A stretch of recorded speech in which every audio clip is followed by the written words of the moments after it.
Anchor is the easiest way to make a podcast. It gives you everything you need in one place for free, which you can use right from your phone or computer.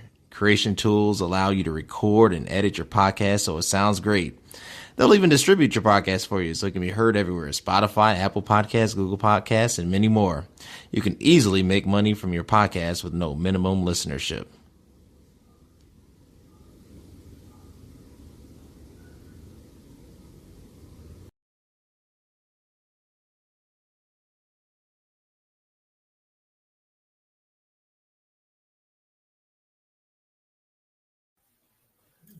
Awesome, everybody. Welcome back to another episode of It Is What It Is podcast. I am your host. I want to thank you for watching this. Thank you for tuning in.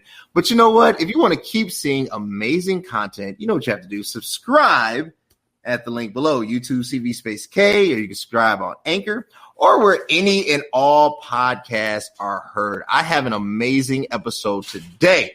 Today's episode is dealing with goals and the importance of goals. So I invited my friend, the amazing Coach Cailah Brock, to really discuss those goals because, you know, it's safe to be said, it's after January.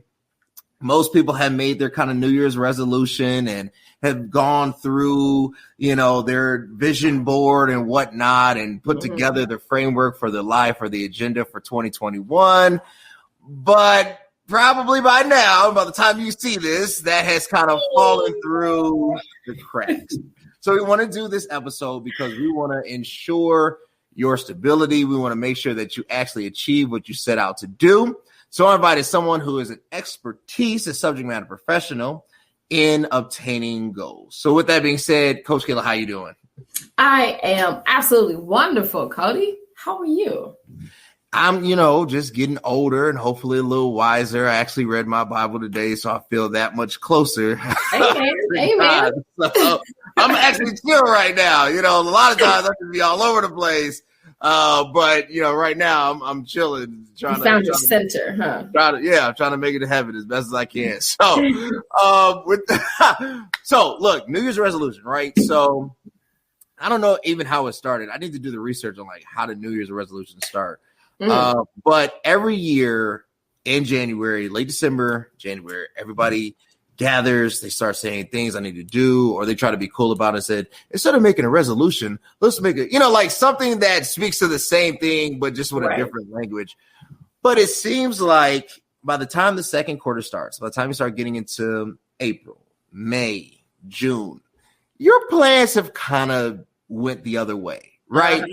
So let's start there. And I know your, specialty, obviously you're a life coach, you're a fitness coach, you're credentialed, and this is really where your focus is. But if somebody is creating their goals for their self, for their own health, their own physical stature, and now they're like, Coach Cailah, my goal was to lose 20 pounds by my birthday in July. And instead of losing 20 pounds, I'm actually up 15 pounds. Where do you start? Oh, wow. Usually you don't go up that much, but if and when that happens, because it is real life, we do set goals, regardless of time of year, but especially now, right? So it's February. So especially now, what happens is we just lose sight of those goals, plain and simple. We can write them down, put them on our vision board, but how often are we looking back at our vision board? Like, how often are we really checking in to see if we've attained or how much closer we're getting to those goals?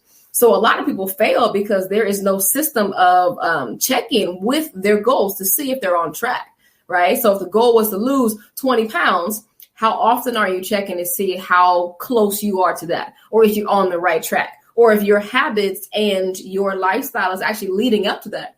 So the biggest way to maintain a goal or actually get back on track in that case is to check back in, right? I'm sure most people have done some kind of vision board, but when you think about it, where is it? Is it in the closet? Is it in a computer file? Is it on your phone? Or is it present? Like, is it something that you're looking at every single day? So we got to have goals present of mind so that our actions can actually own up to the goal itself. I like it, but how do you mentioned this? You're talking about checking back in and trying to get back to those processes. how do you do that, right? I mean, even if I pull out the vision board, let's say it's stuck between the laundry closet and the, other bedroom, right? Like it's somewhere in between that, I think between the vent trap, right? Like how do I connect? Because I'm having, or not me, but just in general, it seems like a lot of people fall into this psychological peril between actually committing to that thing and staying with it, because life throws obstacles, right? And if you get hit hard enough, you'll stop, So yeah, how do I get back to these processes? The biggest thing, again, first is revisiting the goal, right? But sometimes you might not connect with that. You might have thought, oh, well, maybe I'm in a different space now, or, maybe then I don't know what I was thinking, or maybe it's too far off in your opinion. But we have to take it a step back and actually start to look at the why. All right. So we have to look at, okay, why is this goal my goal? What we need to do after we've set the why is this a goal, kind of revisit that, is look at, okay, why should I accomplish this? And then what are the things that are hindering me from accomplishing this? So let's take weight loss, for example. Okay, I need to accomplish X amount of pounds of weight loss because heart health, because I don't want to be in the obesity category. I don't want to have a high BMI, diabetes, hypertension, whatever those issues are. I want to look good. I want to feel good. I want to fit this size dress or this size suit again. Whatever those goals are, list the why, right? And then list the why not. Because a lot of times we only list the positive. We only list the things that are going to push us forward, but we don't take time to identify the things that can pull us back. So also right next to that, list your why not. So why not lose 20 pounds? It's hard. Gym membership, a personal trainer, schedule, this. So whatever the why nots are, we have to list those out, because if you're a hurdler, right? I hurdled in college. So if I'm trying to hurdle something, if I can't see it, I'm screwed.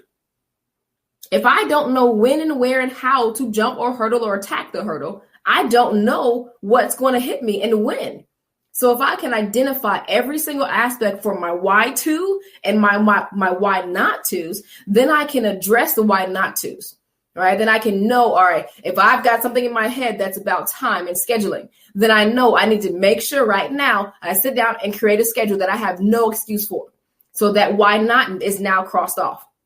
I need to go back and set the schedule for, the gym membership. Okay, I can go to this gym for $10, for $5, for whatever it is, or stay at home. Now, this is no longer a why not. Cross it off. And then we get down to those core roots, the core issues. Maybe it could be depression or fear, or just personal dissatisfaction. Then we get down to that root, and it should be really only one or two. And then we continue to find how we can cross that thing off by building strategies to accomplish that single task in itself. No, that was well said. You hit something. You talked about depression. What I've noticed is that with COVID and everything, I think depression has increased. I was at the gym actually today, and I can't say I'm not a doctor. I can't clinically diagnose somebody with depression, especially off a first glance. The person could just be constipated. I'm not really sure, but hey, but you can see the look of disgust, right? Or like just like this isn't working. Frustration, I think, is the best way to say. How do you overcome it? Because I think, to me, it seems like that is the biggest hurdle with everything that's going on. That's an amazing question. And whether it be, diagnosed depression or that feeling of constipation, kind of anywhere along the spectrum, right. I think the biggest thing is strategy.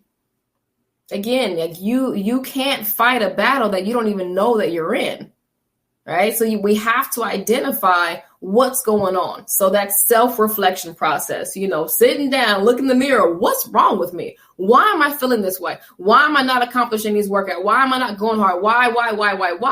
And when we list all the whys, once I'm a list person because it works. Because instead of just wondering, or looking something up on WebMD, do I have depression? No, let's figure it out. And then once we figure it out, we can identify it, then we can actually set, again, paths and strategies to getting over that situation. So for me, the biggest example or the biggest kind of recommendation I can give to people is sit down, write out, literally, whether you call it journaling or listing, list out what's happening. Then pair it to something, like figure out why that thing is happening. And then when you figure out why, then go ahead and cross that off the why not once you created a strategy to get through that. So if you're depressed going to the gym because it's cold, all right, that is a legit thing. Freezing, Some people hate going, getting out of bed. So they're always going to be grumpy in the winter. Okay, well, summertime is on its way. So that is a temporary thing. But we know that it's temporary. So I know that mentally I can push through because it's almost over. That's true. So when we can understand it and see it, that makes it easier to literally get through it, get past it. That's true. And especially in Chicago, it's freezing here. So it's definitely makes it a lot harder to get to the gym.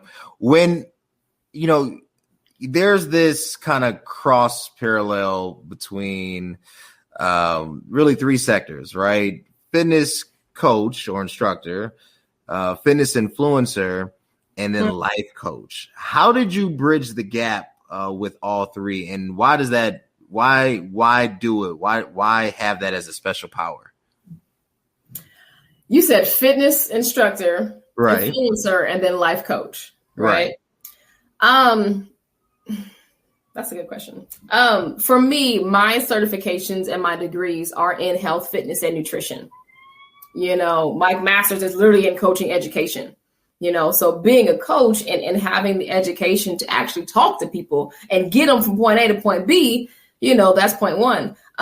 In terms of being an influencer, influencer to some, people are motivated by what they see. I feel like I'm fairly real for the most part, and I don't post things that are unattainable.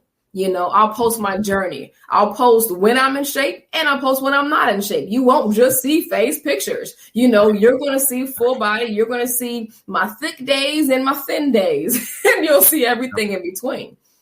So putting myself in a position to let people know that, hey, like, especially for ladies, go lift weights. You're not going to look heavy. So I have a message. So my influence is based off of my message, and then crossing over into life coaching. That kind of started years ago because a lot of my clients or sessions, they would break down.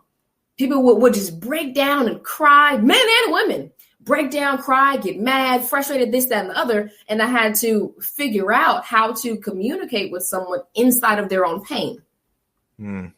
Because if you're not already in shape or you're trying for a challenge or competition and you have a real issue, that real issue is deep seated, like why are people overweight?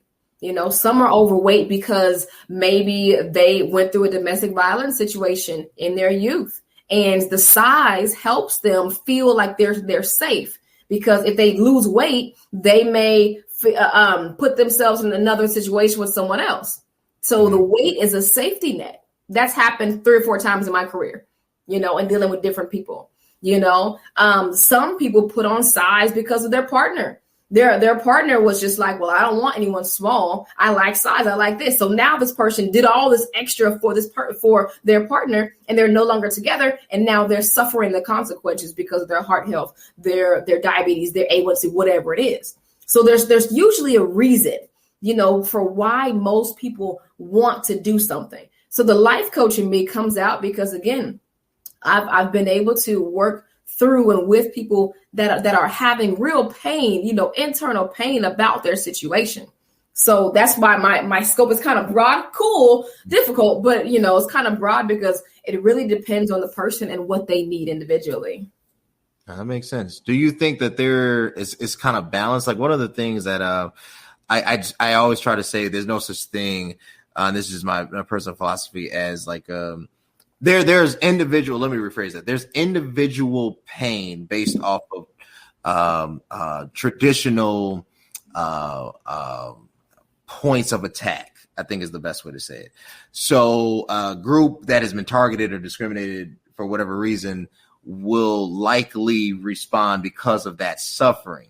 But when it comes to this pain that you mentioned, I feel like it's not gender specific, that it affects men just as well as women. I think there's a lot of men who are not happy with their physique, and they play it off, or they try to hide it with new clothes and new shoes because they're not comfortable in their own skin. Can you tell us some about, how to have that courageous conversation with somebody that is really having these insecurities? And it's a great tie-in to what I'm going to ask you next. Okay. Especially when someone's in pain, you may not know it until the breakdown happens, and that breakdown is usually just, it hits you in the face. You're in the middle doing push-ups and you're just like, whoa, okay. Didn't know we were going there today, but all right, for men and women. But you mentioned, especially for guys, like there's a stigma for a strong man, for a good man, for this, for that. And that stigma, can be outside of where some men are at this point. It could be dealing with money and cars and clothes and, the biceps and the six pack and the this and the that. So, and if we continue to push, a certain stigma, some people, they can begin to feel less than, they can begin to be affected and impacted by that. So it's not me who should come to that person and say, hey, John, let's talk about your internal insecurities today. It's not that. It's like, how come you never come to the gym during arm day? You always skip out on arm day. What's going on, but it's just about being open and available to really heal, my clients wherever they may need it, as long as I know that I can. So I don't bring that conversation up. Usually it just comes up in the situation. Oh, that makes sense. Is body positivity counterintuitive? I'm totally for it in the philosophical sense, right? I believe everybody should love the skin that they're in, love what makes them, love themselves. There is this extreme side to it, that basically, therefore, I don't have to change, or like, no, I'm good, right? Like, and take me as I am. Right. And depending on where you are in the spectrum, that might be detrimental to your health. How do you kind of navigate that, right? Like if, those conversations, I'm sure they're filled with landmines, and you don't want to offend anybody, right? And you don't want anybody to feel uncomfortable or like they're not, welcome. You want everybody to feel included and create this atmosphere of inclusion, but at the same time, trying to set a standard, right? So is body positivity, like, is there a dangerous element to it? Absolutely. Because you can live my 600-pound life and be body positive. Okay. How long are you going to be alive so that you can be this body positive that you speak of? So there's health. Number one thing is, are you healthy? Are you in jeopardy of coronary artery disease? Are you in jeopardy of hypertension? Are you in jeopardy of dying because you feel like you want to be positive about your current shape? Right? Now, I think there's a difference about loving self and hating self, right? I think people take body positive way too far in some instances. I think it was meant for people that just hate themselves. Like they may hate the fat, or they may hate the size, or hate the this, and then mentally you get into the situation where you see different than what you really are. So body positive, I believe, was made for the people that hate them, and it's about love yourself, like there's no need for hate. We can love, right? But love is also improvement. Love is also honesty. Right. So for what I do in this situation is I always start off with health, with where are you? Do you have any current diseases, any current, physical issues, whatever it is, now let's say that person does. Okay, you're 100 pounds overweight. You know, you love the skin that you're in, which is beautiful. I love the confidence. That's amazing. You know, but let's look at our health. How can we improve our health? So then the conversation changes from, you know, being negative towards their body to all positive. Let's improve it. Yes, girlfriend, you sexy. Yes, bro, man, you sexy. But let's improve our health so that you can stay sexy. Sure. You know, hospital beds are not sexy. So let's medication is not sexy. So let's get to a point where we can stay sexy, right? And then on the second point, it's all about, you know, again, stats and facts. You know, some people that do have the health issues, stats and facts. For those that don't have health issues and they just prefer a little exercise, okay, cool. You don't have to be a size 8. That's not for everyone. Yeah. So my main question to people after we kind of go through the health is, what do you want to look like? I want to look like The Rock. You know? I want to look like The Rock. If I could take his body frame. There you go. I'm about his shade, so I figured like it'd be an easy answer, you know. So. Match up.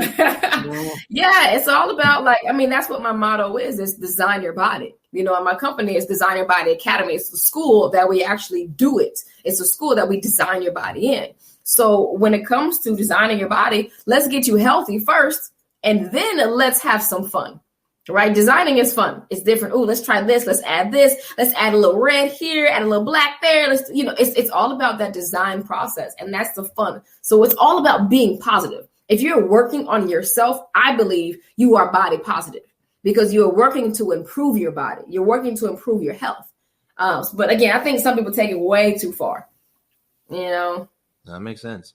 What about those who say, I don't like the gym? Some people just don't like the culture of the gym, and I get it. Yeah. You know, I kind of grew up in it, so it doesn't faze me. I personally like it. The grungier it looks, the better. You know, I could walk to a gym with nothing but chalk, and that would be heaven for me, right? Mm-hmm. So, but some don't like that. Some like there's many different types of gyms, but you know, some like more resort like, or the Planet Fitness like, or whatever they do, right? So but there are individuals who just don't like it because there's a certain culture or atmosphere that is associated with the gym, maybe stereotypically so, but yet it exists in some faction, and I've seen it. I mean, I've seen some wild things. I live in Chicago, so I mean, I've seen it all. But what do you say to those individuals who, you know, they're like, look, the gym, I don't want to be with the people. You know, what do you say to those who just do not like the culture of it? I get it, you know, and there's no problem with it. Okay, it doesn't matter where you work out. It matters that you do. Point blank, period. If you prefer to be outside on the bike path, cool, let's go. You know, let's make sure that we're getting our calisthenics in. Let's make sure that we're getting our body work in. Yeah, it doesn't matter where you do it. Where you do it is your personal preference.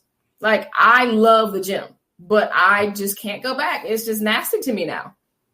Like, I tried. I walked through the gym. Literally, man, I'm trying to tell you, I walked through on Saturday. And I was just like, okay, let me walk through. Let me make sure this is going to be okay before I renew my membership.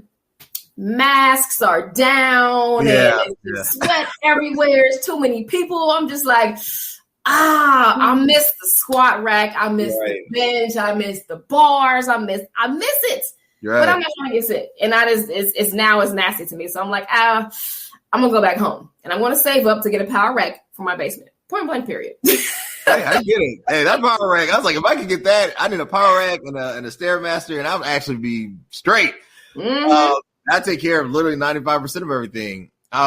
So what do you say to those individuals who their results aren't coming, right? They tried the diet tea, the detox tea, you know, like that was a big thing last year. I don't know how people think a detox tea is going to lead to a 6-pack, but sure, you know, go ahead, spend the $20, you know, and their results aren't coming. They're not seeing the vascularity. They're not seeing the definition. What's going on? Where would you start with that person? There is no cheat. You got to work. We are so afraid of work that we put ourselves in a position where we won't be successful because we don't want to put the work in. If we can just get over the fact that we have to work, right? Stop doing all the extra sales, all the extra things that are coming out that are supposed to aid you in the journey. No, eat well, work out hard, live actively, sleep and maintain your stress. That's all you have to do. All right. That's all you have to do. So if your results aren't coming, that means that there's something missing. Whether it's sleep and stress maintenance, whether it's hormones, whether it's calories and macros, whether it's intensity in the gym or, at home. So there's always a reason. But again, the quick fixes, no, your body takes work. Designing takes work. So put the time in and get exactly what you want out because you put the time in. That makes you feel so much better. It does. So I'm trying to get to this Arnold phase. I've had some success. I've climbed some You've been working, yeah. I'm climbing mountains. My chest is showing. You know what I'm saying? I see the buttons down. You see the line. You see the definition. I see it clearly. But for whatever reason, I can't get to 270 pounds. I don't even want to get to 270 pounds. I'm going to be honest with you. I looked at where he was in pumping iron. I was like, there's a lot that comes with it that I'm not about, but, unfortunately or fortunately, when you do have a goal and when you admire somebody, right, you want to get as close to that as possible, right? Mm-hmm. In your own version, but definitely as close to it as possible. Should we change the expectations? Like, I'm not an instructor. I tell my friends, I'm like, guys, look, that maybe that shouldn't be the focus. We should just look on just more definition. There's, Arnold was a unique person that had a unique discipline during a unique time. Now what's going on now, there's, you can pretty much see who's who, right? All the guys, they're hogging the bench press, right? Now, what's crazy is the girls, they're hogging the deadlifts. Like, I can't get to a squat machine. Yes, please. I gotta go. So I just do my little Stairmaster. I just go with my wife. We on the Stairmaster, and I try to get in early when they still sleeping. And so why is that so prevalent? And I get it. I mean, you can have that look. I want as close to The Rock or as Arnold as I can get. But is it really beneficial in the long run, or is it just, and it's okay if it's for vanity reasons. I think everybody should be comfortable with a certain projection that they want. But what do you tell? Your client comes to you and says, Coach Cailah, I want the Meg, right? Like, what give me that program. I'll take it number 7 of the Meg. Right. You design a workout like, okay, box jump, squat jump. What does that look like? That is hilarious. I mean, the thing is, number one, is it healthy? Is that goal itself healthy, right? If it's healthy and it's attainable for your body type, your size, and your current situation, then yeah, go for it. The only difference is realizing, let's go back to Arnold, right? Arnold has been exercising since he was like 7. And I don't just mean exercising as being active little kid, but he's been working physical hard labor since he was young, and then when he came over to the States, he would work out for hours and hours and hours a day on top of his construction job where he's throwing pipes and lifting bricks and doing all this. So his lifestyle was resistance training. So of course his body is going to show that.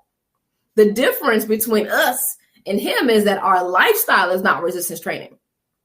Our lifestyle is fitness. There's a big difference between fitness and athleticism. Arnold was a resistance training athlete. That was his thing because he lived it. He ate it. He breathed it. He slept it. So the difference is okay, if I have this goal, Meg Thee Stallion, Arnold, Killmonger, right? Michael B. Jordan. Might as well. If I have these goals, can my lifestyle support that goal?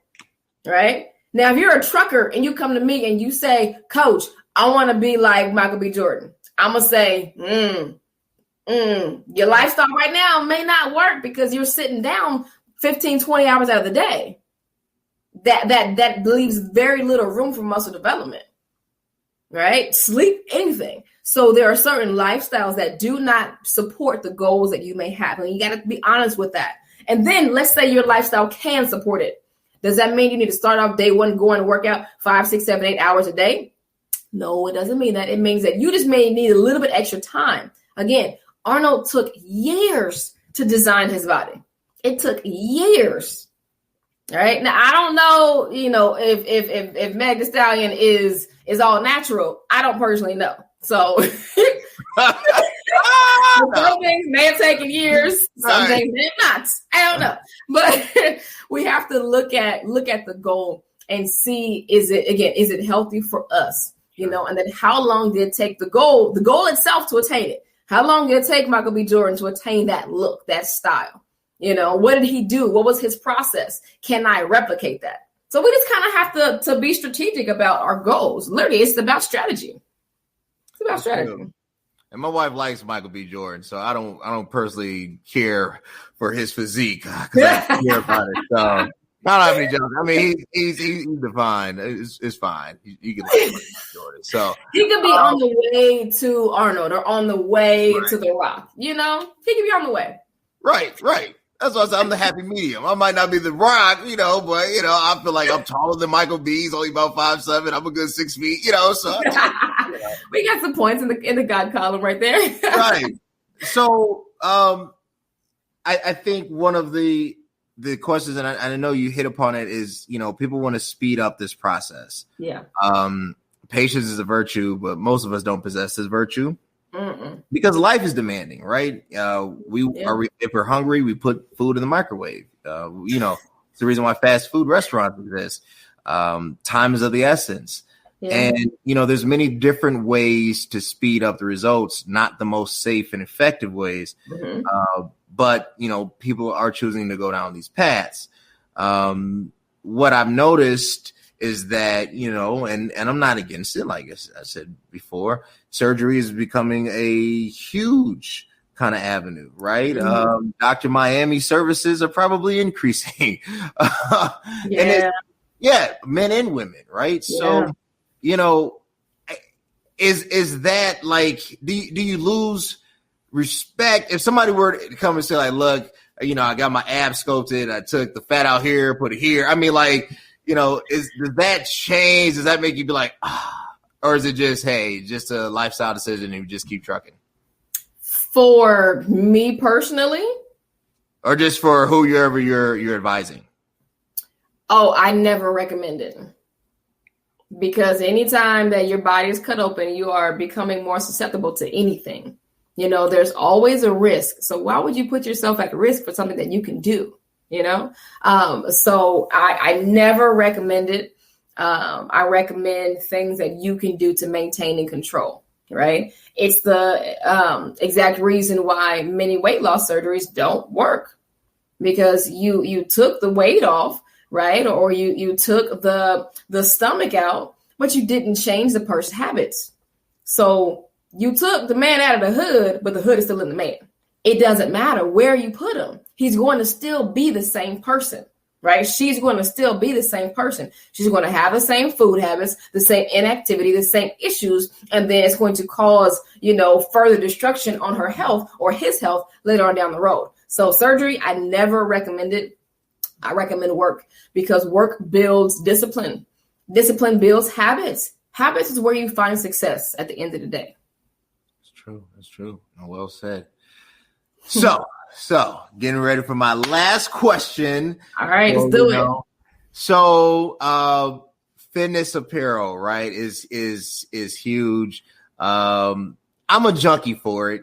I'd rather buy a tank top with a cool logo, or like I just ordered a tank top. It's supposed to be here in 30 minutes, according to my Amazon notification that just popped up on my phone. So I'm like a sucker for it. But I also feel like,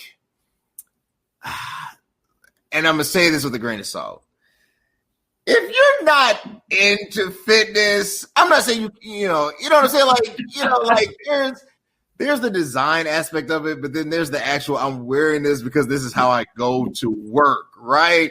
Mm-hmm. Where do you kind of draw the line? Like, hey, nice, or just like, okay.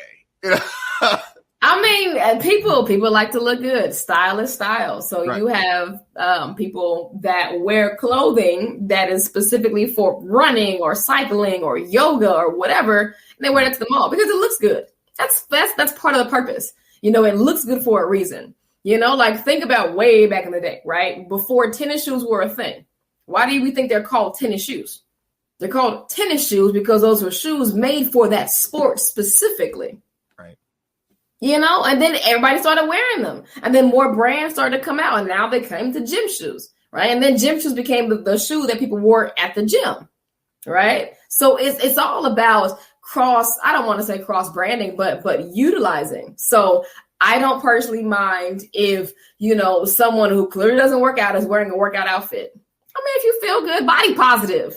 Body, that's it. If you feel good, do it. If you feel, do it. If you feel good, nah, that's the wrong. If you feel good, do it. Nah.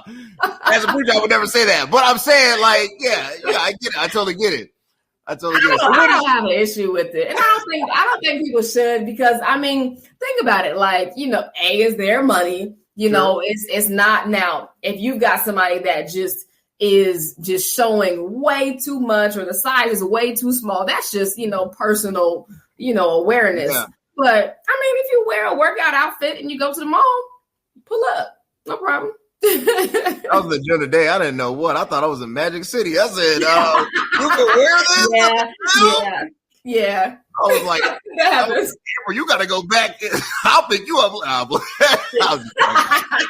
It's all those fitness influencers. They want to have all the outfits and do all this, and it makes the ladies feel like they have to get that. See, it's about style. We are slaves to style and fashion. We've got to look good. We've got to turn heads, men and women alike. Like, so it's, yeah. And think about it. Those that do post their fitness videos, you don't look good in just a big old baggy hoodie trying to post a video. Like I couldn't do that. I used to, and I had to stop just because it doesn't look professional. This is my profession. So I've got to look the part. I've got to have the arms out. I've got to have the tights on. I've got to have this, that, and other, not the sweatpants or the real baggy hoodie and, the whatever on. Like I can't do that. That's my preference. So I can do it at home, but work, I got to show up to work. That makes sense. So when is your fitness line dropping? When is the Coach Cailah Design Your Body fitness line coming? It's coming. I'm not even going to lie. Shh, don't tell anybody. You heard it here first. It will be out soon. And as soon as it's out, I definitely am going to purchase product because at Is What It Is, we support businesses. Do you know how you can support this business? Subscribe to the YouTube link below or support the in the thing. There you go. Coach Cailah, you have been amazing. As always, you got your academy. You have everything going. Just give us a breakdown. I want not just where people can follow you on Instagram. It's already up on the handle. Give us really where they can connect with you. If you're on Clubhouse, I'm not against Clubhouse. Let me put this out here. In case anybody is on Clubhouse. I'm sure it's fantastic. I don't even know what it is. Like, what is it? It's like a chat room for a bunch of people who want to chat. Like, I just not into that. I'm like, nah, I'm good. I'm good. But if that's your thing, that's your thing. If it feels good, no. But what are you doing? What's coming down 2021? We talked about goals. What are these things that you've established that we can look out for and receive when they come out? My goals are to really expand my reach, being online. So again, I've been online 100% since 2018. And so my goal is to really rev and ramp that up, and I want my competition to be Planet Fitness online programs or LA Fitness online programs. Like I want that to be my competition. I want to grow that large and help more people. So, my online programs, from my elite one-on-one personal training and nutrition coaching to my life coaching, all of that, as well as my challenges, which are kind of my 12-week group challenges that people are really, really loving. We're seeing some amazing results. We're going to start doing our releases and new signups every 2 months. So we've got a lot coming. I'm also finishing up the beginning process of my business coaching. So I'm going to start to do small business coaching for businesses that are particular in the health and fitness and wellness industries. So people like me that are interested in opening a facility, because I did that are interested in moving their in-person business online, because I did that, so it's all about growth, about expansion for me, and also doing some mentorship.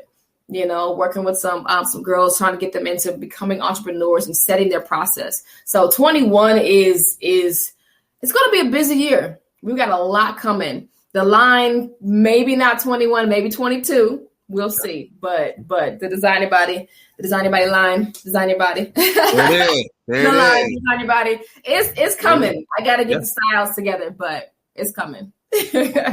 There it is. Look, as soon as you get it, April will be getting some packages for design. There we go. You got to come up with some men stuff. Like, look, guys, it's simple. Just no sleeves like this. No sleeves. That's all we need. It's simple. Well, look, guys, connect with Coach Cailah. You've already heard her talk about what's coming down. If you're trying to open up a fitness studio or some type of fitness lifestyle boutique, get her. Connect with her, hire her, bring her into your strategy, bring her into your meetings, follow her on Instagram. You can connect with her. Obviously, it's at Coach Cailah. Let her know you support her. It costs you nothing to follow somebody. Sometimes all people want is a follow. Yeah. Follow and say, look, I saw the video. You inspired me. I just wanted to let you know that. I appreciate my guest so much. Until next time, guys. Thanks. Hey, what's up, everybody? You like what you saw? Were you entertained? Were you informed? We want to keep seeing amazing content. Subscribe at the link below. YouTube, CV Space K. You connect where all podcasts are streaming. Spotify, Apple Podcasts, Anchor. Connect with me. I want to connect with you. Let's enjoy the ride.